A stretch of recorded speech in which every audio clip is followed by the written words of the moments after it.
Salam sejahtera untuk kita semua. Pelajaran Sekolah Sahabat dengan tema utama Kejadian. Pelajaran kelima, Semua Bangsa dan Babel. Rabu, 27 April. Baiklah kita turun. Bacalah Kejadian 11 ayat 5-7 dan Mazmur 139 ayat 7-12. Mengapakah Tuhan turun ke bumi di sini?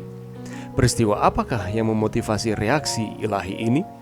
Ironisnya, meskipun orang-orang berusaha untuk naik, Tuhan harus turun kepada mereka. Turunnya Tuhan adalah penegasan supremasinya. Tuhan akan selalu berada di luar jangkauan kita sebagai manusia. Segala upaya manusia untuk naik kepadanya dan bertemu dengannya di surga adalah sia-sia dan konyol. Tidak perlu ditanyakan, itulah sebabnya untuk menyelamatkan kita, Yesus datang kepada kita. Memang tidak ada cara lain bagi Dia untuk menyelamatkan kita. Sebuah ironi besar dalam kisah Menara Babel terlihat dalam pernyataan Tuhan, melihat kota dan menara. Tuhan tidak harus turun untuk melihat, tetapi Dia tetap melakukannya. Konsep tersebut menekankan keterlibatan Tuhan dengan umat manusia. Bacalah Lukas 1 ayat 26-33. Apakah yang diajarkan di sini tentang Tuhan yang turun kepada kita? Turunnya Tuhan juga mengingatkan kita pada prinsip kebenaran oleh iman dan proses kasih karunia Tuhan. Apapun pekerjaan yang kita lakukan untuk Tuhan, Dia tetap harus turun untuk bertemu dengan kita. Bukan apa yang kita lakukan untuk Tuhan yang akan membawa kita kepadanya dan menuju penebusan. Sebaliknya, tindakan Tuhan menuju kita yang akan menyelamatkan kita.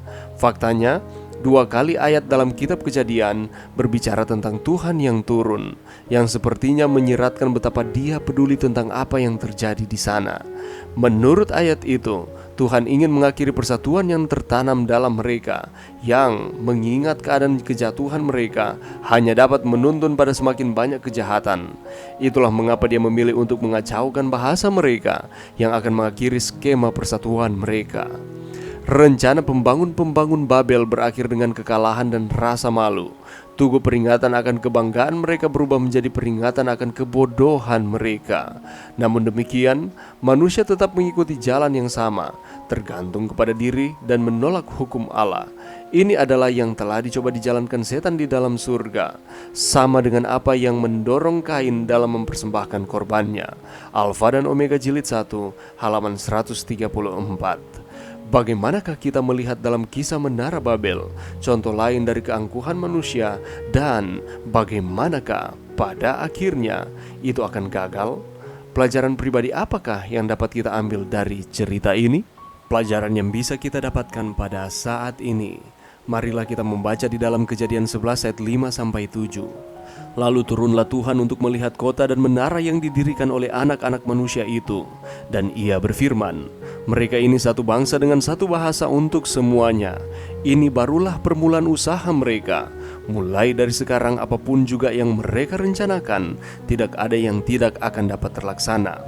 Baiklah kita turun dan mengacau balaukan di sana bahasa mereka, sehingga mereka tidak mengerti lagi bahasa masing-masing. Kalau kita membaca di dalam ayatnya yang ke-5 sampai ayatnya yang ke-9, ini merupakan reaksi Tuhan untuk menggagalkan pembangunan Menara Babel. Yang Tuhan lakukan adalah Tuhan turun untuk melihat kota dan menara yang sedang dibangun itu.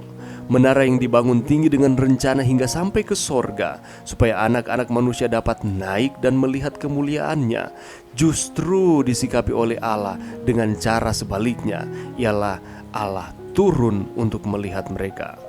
Hal ini menarik untuk kita dapat renungkan, bahwa tidak ada yang dapat menjumpai kemuliaan, kekudusan, dan kemahakuasaan Allah dengan menggunakan hikmat manusia terlepas dari Tuhan.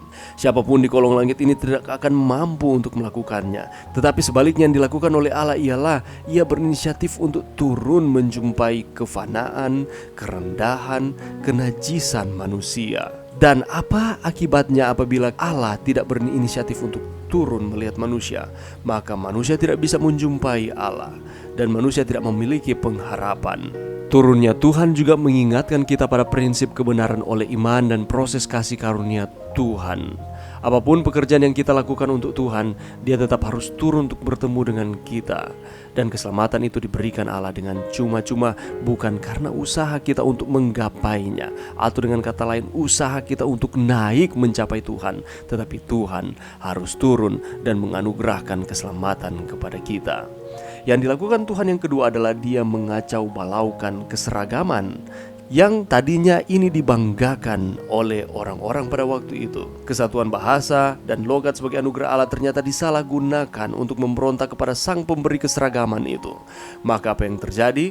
Tuhan pun membuat keseragaman menjadi keberagaman, keharmonisan menjadi disharmoni atau kacau balau pada waktu itu. Karena yang dilakukan oleh mereka adalah mereka berusaha untuk menyaingi Allah. Dan pada akhirnya apa yang Allah lakukan? Allah menyerahkan mereka ke seluruh bumi. Maksud hati para manusia itu untuk hidup dan tinggal menetap di satu tempat sebagai bentuk perlawanan pada rencana Allah yang mula-mula. Justru itu gagal. Tuhan membuat mereka terserak di berbagai tempat di bumi agar rencana penuhilah bumi sebagai tujuan manusia diciptakan Allah dapat tercapai. Mereka berpikir dapat menggagalkan akan rencana Allah dengan menggunakan akan pikiran manusia. Tetapi Allah lebih besar dan lebih berkuasa dibandingkan cara berpikir manusia. Aplikasi yang bisa kita dapatkan pada saat ini bahwa Allah mengasihi, tetapi Allah tidak menginginkan keangkuhan dan kesombongan ada di dalam diri manusia. Mari berdoa. Terima kasih Tuhan atas firman-Mu pada saat ini. Terima kasih Tuhan oleh karena Allah berinisiatif untuk turun memberikan kasih karunia kepada kami manusia yang tidak layak mendapatkannya.